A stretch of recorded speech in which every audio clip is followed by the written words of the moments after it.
ನೀವೇನಾದರೂ ತಿಂದಾಗ ಹೊಟ್ಟೆ ಉಬ್ಬರಿಸೋದು ಅಥವಾ ಹುಳಿ ತೆಗೆ ಬರುವಂತಹದ್ದು, ಹಾಗೇನೇ ಸರಿಯಾಗಿ ಜೀರ್ಣ ಆಗದೇ ಇರುವಂತಹದ್ದು, ಒಂದು ರೀತಿ ಹೊಟ್ಟೆ ಒಳಗಡೆ ಗ್ಯಾಸ್ ತುಂಬಿಕೊಂಡಿರ್ತಿಯಲ್ಲ ಆಗುವಂತಹದ್ದು, ಈ ರೀತಿಯಂಥ ಸಮಸ್ಯೆ ಇದ್ದರೆ ಒಂದು ಅದ್ಭುತವಾದಂಥ ಸಿಂಪಲ್ ಮನೆಮದ್ದನ್ನು ಹೇಳಿದ್ದೇನೆ. ಈ ಮನೆಮದ್ದನ್ನು ನೀವು ಉಪಯೋಗಿಸೋದ್ರಿಂದ ಒಂದೇ ತಿಂಗಳಲ್ಲಿ ಈ ಎಲ್ಲ ಸಮಸ್ಯೆಗಳಿಗೆ ಪರಿಹಾರ ಸಿಗ್ತದೆ. ನಮಸ್ಕಾರ ಎಲ್ರಿಗೂ, ಅಮ್ಮೀಸ್ ಲೈಫ್ ಸ್ಟೈಲ್ಗೆ ಸ್ವಾಗತ. ಕೆಲವರಿಗೆ ಏನಾಗ್ತದೆ ಅಂದರೆ ಏನು ತಿಂದರೂ ಕೂಡ ಅದು ಜೀರ್ಣ ಆಗೋಲ್ಲ. ಒಂದು ರೀತಿ ಹೊಟ್ಟೆ ಉಬ್ಬರಿಸ್ಕೊಂಡಿರೋದು ಅಥವಾ ಗ್ಯಾಸ್ ಟೈಪ್ ಆಗೋದು, ಇಲ್ಲ ಗ್ಯಾಸ್ಟ್ರಿಕ್ ಟೈಪ್ ಅನಿಸೋದು, ಈ ರೀತಿ ಆಗ್ತಾ ಇರ್ತದೆ.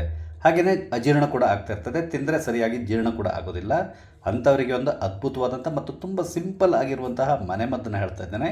ಇದನ್ನು ಸಾಮಾನ್ಯವಾಗಿ ನಮಗೆ ಊರಲ್ಲಿ ನಾವು ಇರುವಾಗ ನಮ್ಮ ಅಜ್ಜಿ ಇವರೆಲ್ಲರೂ ಮಾಡಿಕೊಡ್ತಾಯಿದ್ರು. ಈ ಥರ ಏನಾದ್ರು ಸಮಸ್ಯೆ ಆದಾಗ ಇದನ್ನು ಮಾಡಿಕೊಡ್ತಾಯಿದ್ರು. ಮತ್ತು ಕೆಲವರಿಗೆ ಈ ಹುಳಿತೆಗೆಲ್ಲ ಬರ್ತಾ ಇರ್ತದಲ್ಲ, ಅಂಥವರಿಗೆ ಇದು ರಾಮಬಾಣ ಅಂತಲೇ ಹೇಳ್ಬೋದು. ಬನ್ನಿ ಈ ಮನೆಮದ್ದನ್ನು ಮಾಡೋದು ಹೇಗೆ ಅಂತಕೊಂಡು ಹೇಳ್ತೇನೆ. ಈ ಮನೆಮದ್ದು ಮಾಡಲಿಕ್ಕೆ ನಮ್ಗೆ ಬೇಕಾಗಿರುವಂಥ ಇಂಗ್ರೀಡಿಯೆಂಟ್ಸ್ ಬಗ್ಗೆ ಹೇಳ್ತೇನೆ. ಒಂದು ಕೊತ್ತಂಬರಿ ಬೀಜ ಬೇಕಾಗ್ತದೆ, ನಿಮ್ಮ ಮನೇಲಿರುವಂಥದ್ದು ಧನಿಯಾ, ಹಾಗೆಯೇ ಸೋಂಪು ಅಥವಾ ಫೆನಲ್ ಸೀಡ್ಸ್, ಇದು ಕೂಡ ಸಾಮಾನ್ಯವಾಗಿ ನಿಮ್ಮ ಮನೇಲಿರ್ತದೆ.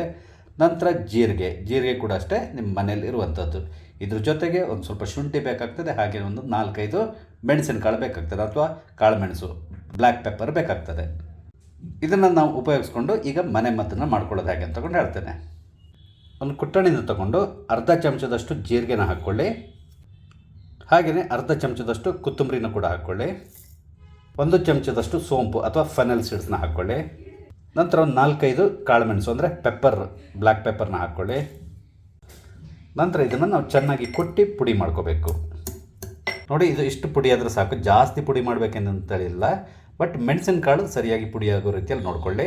ನಂತರ ಒಂದು ಅರ್ಧ ಇಂಚಷ್ಟು ಶುಂಠಿನ ತಗೊಳ್ಳಿ, ಇದನ್ನು ಕೂಡ ಅಷ್ಟೇ ನಾವು ಸ್ವಲ್ಪ ಗುದ್ದಿ ಪುಡಿ ಮಾಡ್ಕೋಬೇಕು. ನೋಡಿ, ಶುಂಠಿಯನ್ನು ಈ ರೀತಿ ಸಿಪ್ಪೆ ತೆಗೆದು ನಾನು ಸ್ವಲ್ಪ ಗುದ್ದುಕೊಂಡಿದ್ದೇನೆ. ನಂತರ ಒಂದು ಪಾತ್ರೆ ತೊಗೊಳ್ಳಿ. ಈ ಪಾತ್ರೆಗೆ ಕೊತ್ತಂಬರಿ, ಜೀರಿಗೆ ಮತ್ತು ಬಡ ಸೊಪ್ಪನ್ನು ಪುಡಿ ಮಾಡಿ ಇಟ್ಕೊಂಡಿದ್ದೀವಲ್ಲ, ಇದನ್ನು ಹಾಕ್ಕೊಳ್ಬೇಕು. ಹಾಗೆಯೇ ಇದಕ್ಕೆ ಶುಂಠಿನ ಕೂಡ ಹಾಕ್ಕೊಳ್ಬೇಕು. ನಂತರ ಇದಕ್ಕೆ 1 ಲೋಟದಷ್ಟು ನೀರನ್ನ ಹಾಕ್ಕೊಳ್ಳಿ. ನಂತರ ಇದನ್ನ ಸ್ಟವ್ನಲ್ಲಿಟ್ಟು ಮೀಡಿಯಮ್ ಫ್ಲೇಮ್ನಲ್ಲಿ ನಾವು ಚೆನ್ನಾಗಿ ಕುದಿಸ್ಕೊಳ್ಬೇಕು. ಇದರಲ್ಲಿ ನಾವೀಗ 1 ಲೋಟ ನೀರು ಏನು ಹಾಕಿದ್ದೇವೆ, ಇದು 3/4 ಲೋಟಕ್ಕೆ ಕುಗ್ಗಬೇಕು. ಅಲ್ಲಿವರೆಗೆ ನಾವು ಇದನ್ನ ಕುದಿಸ್ಕೋಬೇಕು. ನೋಡಿ, ಚೆನ್ನಾಗಿ ಕುದೀತಾ ಇದೆ. ಮಿಕ್ಸ್ ಮಾಡ್ಕೊತಾ ಇರಿ ಮಿಡ್ಲಲ್ಲಿ, ಇಲ್ಲಾಂದ್ರೆ ಅದು ತಳ ಹಿಡಿತದೆ. ಹಾಗಾಗಿ ಒಂದು 5 ನಿಮಿಷ ಆಗಿದೆ ನಾನು ಕುದಿಸ್ಲಿಕ್ಕೆ ಸ್ಟಾರ್ಟ್ ಮಾಡಿ. ಇನ್ನೊಂದು 2 ನಿಮಿಷ ಇದನ್ನು ಲೋ ಫ್ಲೇಮ್ನಲ್ಲಿ ಕುದಿಸೋಣ. ಇಲ್ಲಿವರೆಗೆ ನಾನು ಮೀಡಿಯಮ್ ಫ್ಲೇಮ್ನಲ್ಲಿ ಕುದಿಸಿದ್ದೇನೆ. ಈಗ ಲೋ ಫ್ಲೇಮ್ನಲ್ಲಿ ಇನ್ನೊಂದು 2 ನಿಮಿಷ ಕುದಿಸ್ತೇನೆ ಇದನ್ನ. ನೋಡಿ, ಚೆನ್ನಾಗಿ ಕುದ್ದಿದೆ. 1 ಲೋಟ ಇರೋದು ಈಗ 3/4 ಲೋಟಕ್ಕೆ ಹೆಚ್ಚು ಕಡಿಮೆ ಕಮ್ಮಿ ಆಗಿದೆ. ಇದನ್ನು ನಾವೀಗ ಬಂದ್ ಮಾಡ್ಬೋದು. ಬಂದ್ ಮಾಡಿ ಇದನ್ನ ಸ್ವಲ್ಪ ಹೊತ್ತು ತಣ್ಣಗಾಗ್ಲಿಕ್ಕೆ ಬಿಟ್ಬಿಡಬೇಕು. ಈ ಕಷಾಯ ಈಗ ತಣ್ಣಗಾಗಿದೆ, ಇದನ್ನು ಸೋಸ್ಕೊಳ್ಬೇಕು. ನೋಡಿ, ನಾನು ಸೋಸಿ ತೊಗೊಂಡಿದ್ದೇನೆ. ಈಗ ಇದನ್ನು ಏನು ಮಾಡಬೇಕು ಅಂತ ಹೇಳಿದ್ರೆ, ಈ ರೀತಿಯಾದ ಸಮಸ್ಯೆ ಇರ್ತದಲ್ಲ, ಜೀರ್ಣ ಆಗದೇ ಇರುವಂಥದ್ದು ಅಥವಾ ಹೊಟ್ಟೆ ಒಳಗಡೆ ಗ್ಯಾಸ್ ತುಂಬಿದ ರೀತಿಯಲ್ಲಿ ಅನಿಸೋದು ಅಥವಾ ಆ್ಯಸಿಡಿಟಿ ಉಂಟಾಗೋದು, ಹಾಗೆಯೇ ಹೊಟ್ಟೆ ಉಬ್ಬರಿಸುವಂಥದ್ದು ಅಥವಾ ಹುಳಿ ತೆಗೆ ಬರುವಂಥದ್ದು, ಈ ಥರ ಸಮಸ್ಯೆ ಇರೋರು ಪ್ರತಿದಿನ ಬೆಳಿಗ್ಗೆ ಖಾಲಿ ಹೊಟ್ಟೆಯಲ್ಲಿ ಇದನ್ನು ಕುಡಿಬೇಕು. ಅಂದರೆ ಅಟ್ಲೀಸ್ಟ್ ನೀವು ತಿನ್ನೋದಕ್ಕಿಂತಲೂ ಒಂದು ಅರ್ಧ ಗಂಟೆ ಮೊದಲು ಈ ರೀತಿ ಮಾಡಿಕೊಂಡು ಕುಡೀರಿ. ಈ ರೀತಿ ನೀವು ಕುಡಿತಾ ಬಂದ ರೀತಿಯಲ್ಲ, ಕೇವಲ 1 ತಿಂಗಳೊಳಗಡೆ ನಿಮಗೆ ಇರುವಂಥ ಈ ಸಮಸ್ಯೆ ಏನಿದೆ ಇದು ಸಂಪೂರ್ಣವಾಗಿ ಪರಿಹಾರ ಆಗುತ್ತೆ.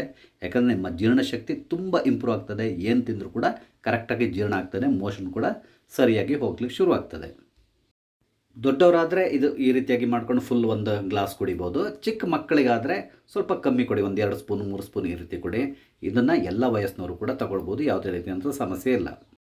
ಹಾಗೆಯೇ ಯಾವುದೇ ರೀತಿಯಾದಂಥ ಸೈಡ್ ಎಫೆಕ್ಟ್ಸ್ ಕೂಡ ಇದರಿಂದ ಇರೋದಿಲ್ಲ. ನಿಮಗೆ ನನ್ನ ಈ ವಿಡಿಯೋ ಇಷ್ಟ ಆದಲ್ಲಿ ದಯವಿಟ್ಟು ಲೈಕ್ ಮಾಡಿ, ಶೇರ್ ಮಾಡಿ. ಹಾಗೆ ಇಲ್ಲಿವರೆಗೆ ನೀವು ನನ್ನ ಚಾನಲ್ ಸಬ್ಸ್ಕ್ರೈಬ್ ಮಾಡಿಲ್ಲ ಅಂದರೆ ದಯವಿಟ್ಟು ಸಬ್ಸ್ಕ್ರೈಬ್ ಮಾಡಿ. ನಾನು ಹಾಕುವಂಥ ಎಲ್ಲ ವೀಡಿಯೋಗಳನ್ನು ನೋಡಿ ನನಗೆ ಸಪೋರ್ಟ್ ಮಾಡಿ. Thank you.